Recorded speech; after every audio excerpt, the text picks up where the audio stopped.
Olá, começamos aqui mais uma gravação do especial Mais Milho. Continue em Diamantino, essa terra abençoada aqui, né? Já foi um dos maiores municípios do mundo, pode-se dizer, né? Do Brasil e do mundo.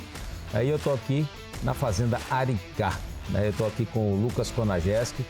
Seja bem-vindo. Na verdade, nós somos bem-vindos. Muito obrigado por nós sermos bem-vindos aqui na propriedade de vocês. Isso, vocês que sejam bem-vindos aqui. É um prazer atender vocês aqui, o pessoal do Canal Rural, esse programa tão famoso, esse programa que todo mundo tem um maior carinho, assiste, que vem contando as histórias, né, quando chegou aqui no Mato Grosso, como é que era na época. E é isso que eu quero falar com você, Lucas. Me fala um pouquinho como é que é a origem disso aqui. Isso aqui, nós estamos nessa fazenda, hoje você e seu irmão plantam aí quase 10 mil hectares, e vocês, na verdade, começaram em 2002, assim, que assumiram mesmo. Mas conta um pouquinho dessa história do seu pai, conta como é que começou. Primeiro, como é que é o nome do seu pai? Pedro Konajeski. Pedro Konajeski. Então conta um pouquinho do seu Pedro Konajeski, como é que foi essa história? O pai chegou, na época, o pai veio de uma família de 12 irmãos, né? Eles moravam lá no Rio Grande do Sul, Ilha Grande, perto de Catuípe, lá, acho que quase não tem nem no mapa, né? Aí a família era grande e foi crescendo, o pai mudou depois para Chapeta, comprou uma área lá em Chapeta de terra. E em 84 ele comprou a primeira fazenda aqui em Mato Grosso.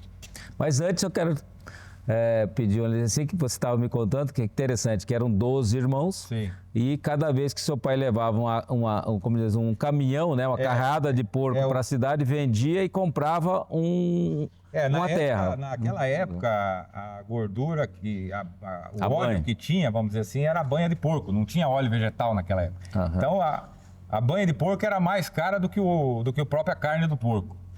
Então, o meu avô, ele tinha uma serraria e tinha um criame de porco. Então, era uma colônia que chamava lá, que era a área do meu avô.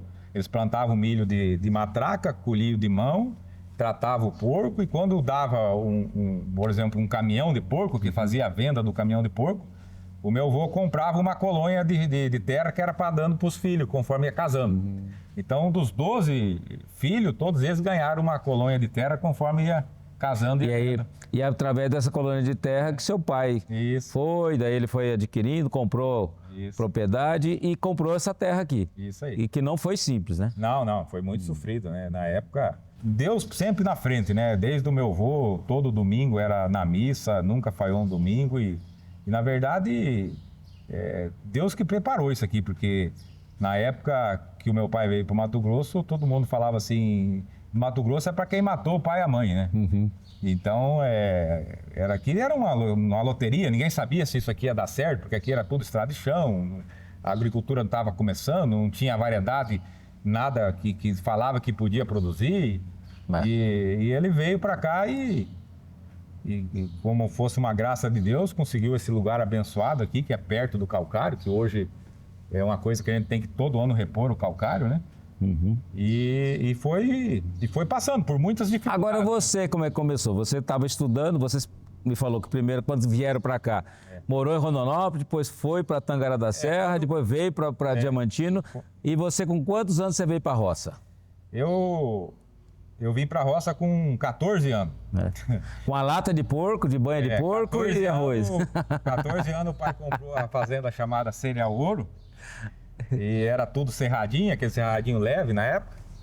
Levou lá 2 CBT. E tinha uma casinha de madeira perto de um córrego d'água. E daí nessa casinha de madeira não tinha luz, não tinha água. A água era uma roda d'água, mas vivia mais dando problema do que tinha água. Então ele me largou lá com a lata de banha, um pacote de arroz, feijão, farinha e falou, tá aí a comida, se vocês quiserem comer, vocês façam, se não quiser, passa fome e se vira. Na época era 110 quilômetros dessa fazenda até chegar em Diamantino, era tudo estrada de chão, tinha atoleiro na estrada, meio de mato que andava. Geralmente demorava 1 dia, 2 para chegar lá. Onça! E o pai... eu tenho que agradecer ele por ter essa coragem de ter me deixado lá e me feito esse... E aí, você ia, tomava banho no córrego, e daí... Tomava banho no córrego, subia no CBTzão, pegava uma lata d'água, levava lá, fazia a própria comida, colocava naquelas marmitinhas de ferro antigamente, né? Já botava no CBT, enrolava um pano para não entrar poeira, amarrava bem. E já clareava o dia, já subia com o CBTzão lá pra ir gradear, enlarar. Imagina um piaca novo, 14 anos, era um sonho, né? Era tudo que queria, né? Aí ficava o dia inteiro pra roça, só voltava à noite. Aí à noite era o mesmo processo novo. Ia lá, tomava banho, pegava água, fazia comida e assim nós conseguimos... E você estava sozinho ou seu irmão estava junto? Não, na época era eu e mais um funcionário que o pai deixou lá. Seu irmão era mais novo? É, o meu irmão é mais novo. Meu irmão fez faculdade, né? Aí o meu irmão... Ah, que você não quis fazer mais nada. É, na Aí seu época... pai falou assim, então toma aqui sua latinha de banho e se vira. É.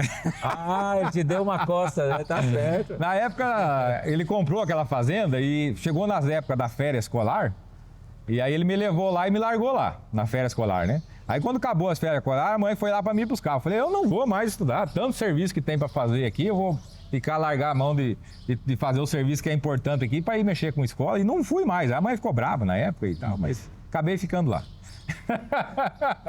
Por um lado foi positivo, foi posso bom. dizer que isso é... Você não faria isso hoje com filho, porque nem precisa, né? Sim. Mas foi um aprendizado, pra mim foi uma escola, a gente, que nem diz outro, não tem vitória sem a guerra, né?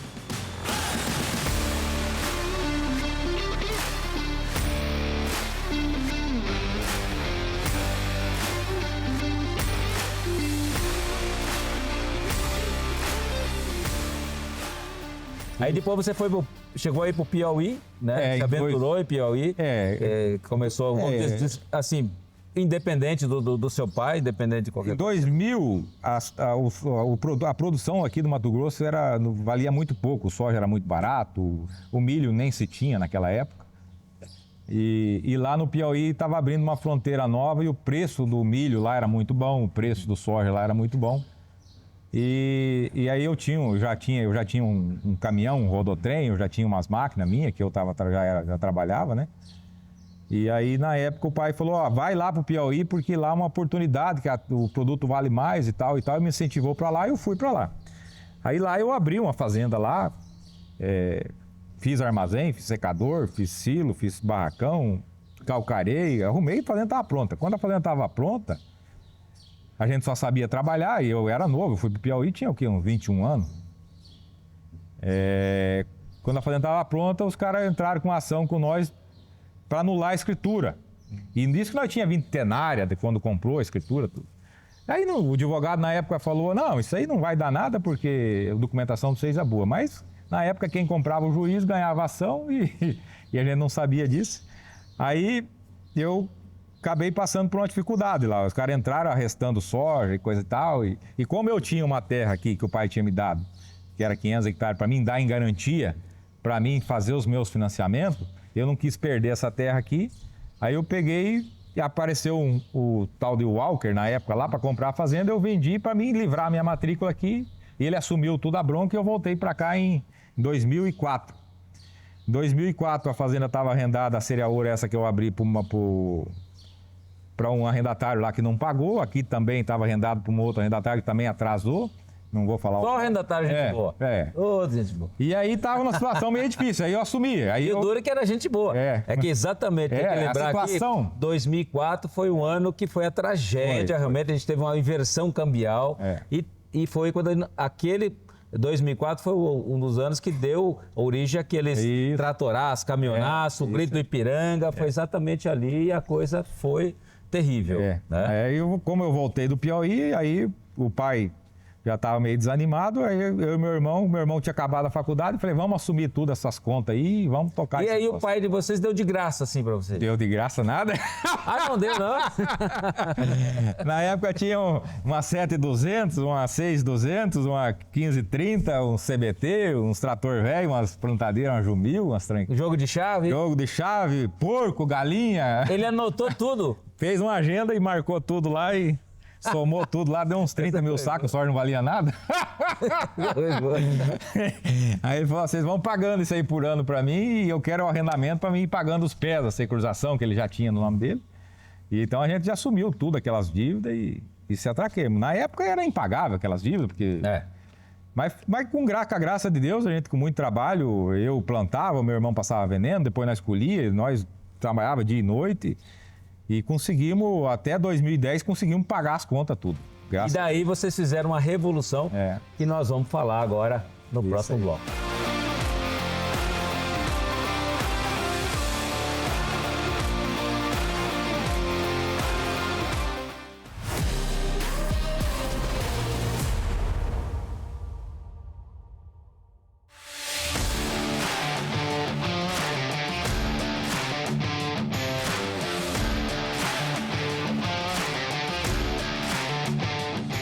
voltando aqui nesse programa especial Mais Milho, falando aqui com o Lucas Conageschi, que nos contou a história da vida, e agora vamos falar da produção. Você e seu irmão assumiram, e quando que entrou o milho? Eu estou falando de Mais Milho, essa cultura, e eu vejo que a fazenda aqui hoje planta milho e planta algodão. Conta um pouquinho como tem sido o sucesso, e é lógico que vocês pegaram uma propriedade que estava praticamente falida, Sim. né? Como diz outra, assim, que tudo que tinha valia 30 mil sacos de soja, numa situação horrível, e vocês hoje estão plantando aí quase 10 mil hectares, e pelo que eu vi, só aqui temos até o símbolo da camiseta, é um avião aqui que está aqui atrás da gente, né? Então, realmente vocês voaram como diz assim, nesses 20 anos, pode-se dizer que vocês nem deu 20, mas vocês voaram. Conta um pouquinho do milho para nós. O milho, para nós aqui, era uma cultura que não se plantava naquela época que nós assumimos aqui a fazenda.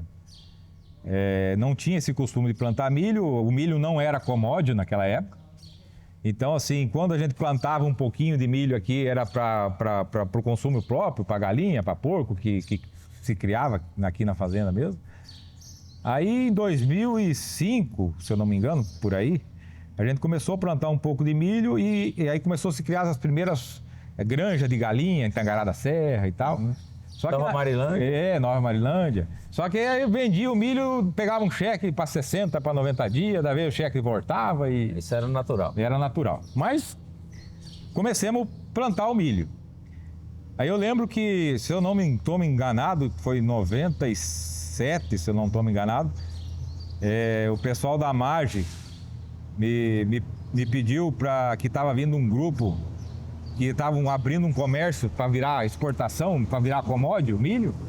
E aí veio um grupo de chinês, eu acho que, se não me engano, na época até veio um monte de gente, veio tradutor e tal. Como a fazenda nossa era perto e a gente tinha uma parceria com eles chegaram aqui e aí pediu para contar e tal. E eu lembro que daquele ano para frente o milho virou commodity. E aí a gente começou a entrar forte no milho. Entramos forte no milho, aí quando começou a plantar o milho, começou a estruturar mais o solo, porque antigamente a gente fazia uma safra só, né? Aí com o milho a gente teve que fazer perfil de solo. Aí foi mais calcário, gesso, adubação, correção. Isso mudou totalmente o perfil da fazenda. Tudo o perfil da fazenda. Agora me fala uma coisa, como é que tem sido a média de vocês aqui? Então, a região aqui é uma região muito boa. Claro que o clima que manda muito, né? O ano passado foi um ano que acho que desde 80 e pouco que nós temos aqui, eu nunca vi um ano que nem o ano passado. Ano passado foi um ano muito ruim. Foi o primeiro ano que deu uma estiagem aqui para nós. Mas a média hoje tem sido boa, porque tem umas cultivares. Na época que nós começamos, você colhia 40 sacos, sim, 50 sacos. Depois o sonho era colher 80. Depois o sonho era colher 100 sacos dentro de milho, né? Agora. Hoje mas, já... Assim, não tira a safra do ano passado, que foi uma tragédia, mas vamos falar assim, mas geralmente, o que você espera esse ano? É 130, 140? Eu acho que está nessa casa aí. Nessa casa aí tem potencial para isso. Tem potencial. E agora, eu vejo que muitas vezes você tem observado aqui, tem talhões que chegam até mais que isso. Sim, nós já tivemos talhão, claro que o primeiro milho ser plantado, com as condições tudo, tivemos talhão já de 195 sacos, né? Mas isso é um talhão, é uma... Aquele primeiro pegou o melhor. Não é a média é a média, né? A média é lá para frente, né? Agora me diz uma coisa, no milho, né, a gente sabe que eles falou, vamos pegar 120, 130 sacos, mas agora o que eles falou, tem potencial, você que está aqui, muitas vezes as pessoas perguntam assim, não, o Mato Grosso, o Brasil tem condições de quase que dobrar a produção de milho sem aumentar a área. Você acha, por exemplo, que daqui a 10 anos você acha que é possível a gente estar obtendo aí pelo menos 170, 180 sacos por hectare? Eu acho que isso não está longe, porque a tecnologia ela está evoluindo muito rápido, né? As cultivares, isso se deu pelas cultivares, né? Porque as cultivares que tinha antigamente não tinha potencial. Hoje você, com a melhoria da genética, você vê que tem potencial. Você pega os Estados Unidos, lá produz quanto, né? Então tem assim, um dos limitantes nossos aqui é o clima, que você vê mês 4 para frente não chove mais, né? Então as últimas chuvas que deu para nós aqui foi dia 27 do mês 4. Quando chove mês 5, então porque a janela fica... o limitante é a água. Quando chove bem, produz bem, né?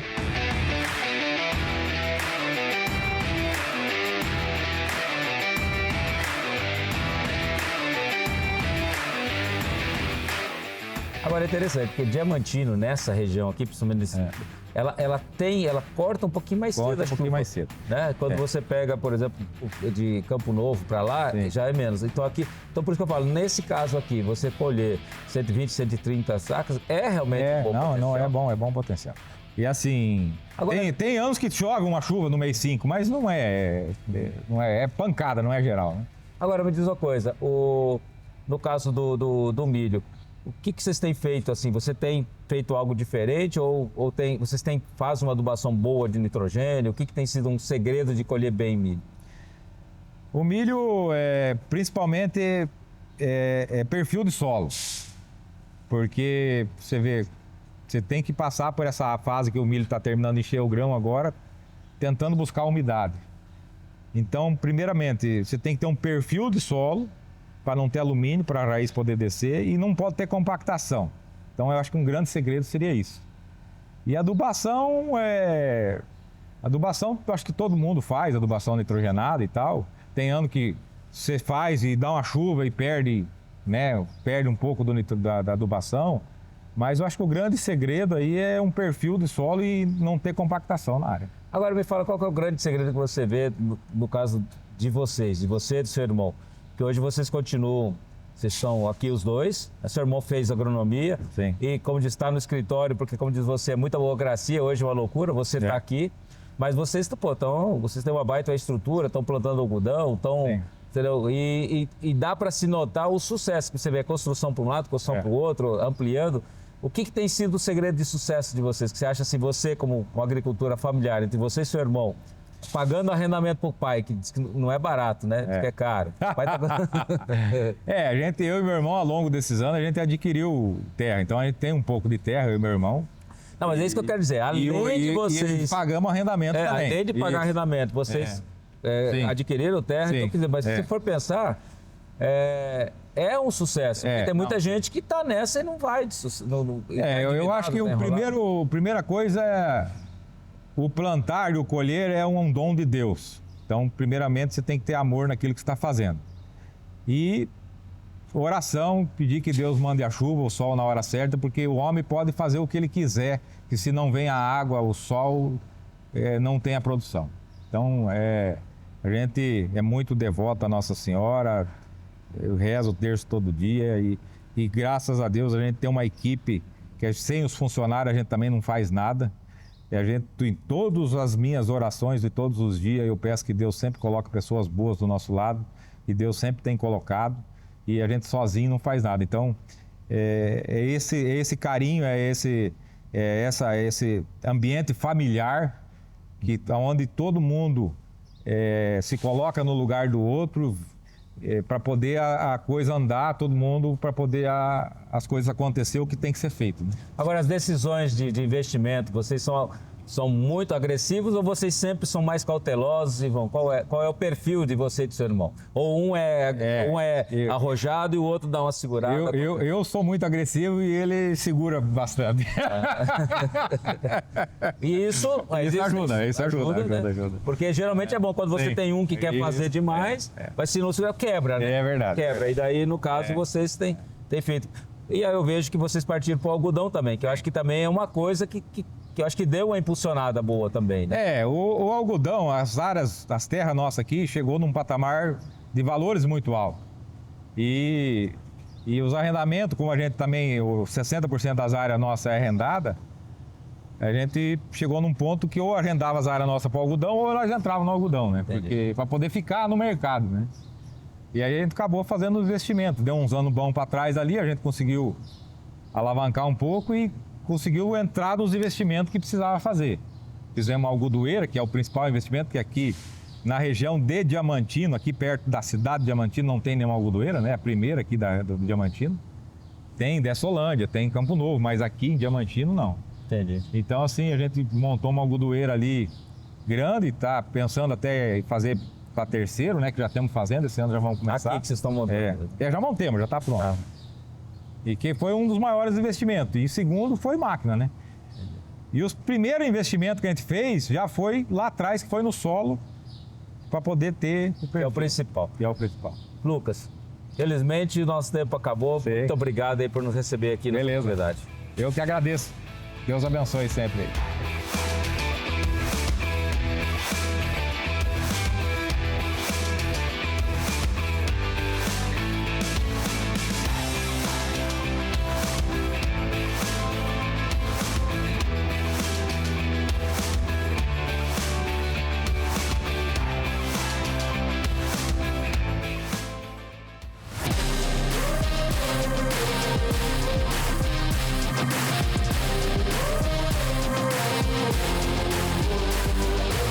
Especial Mais Milho.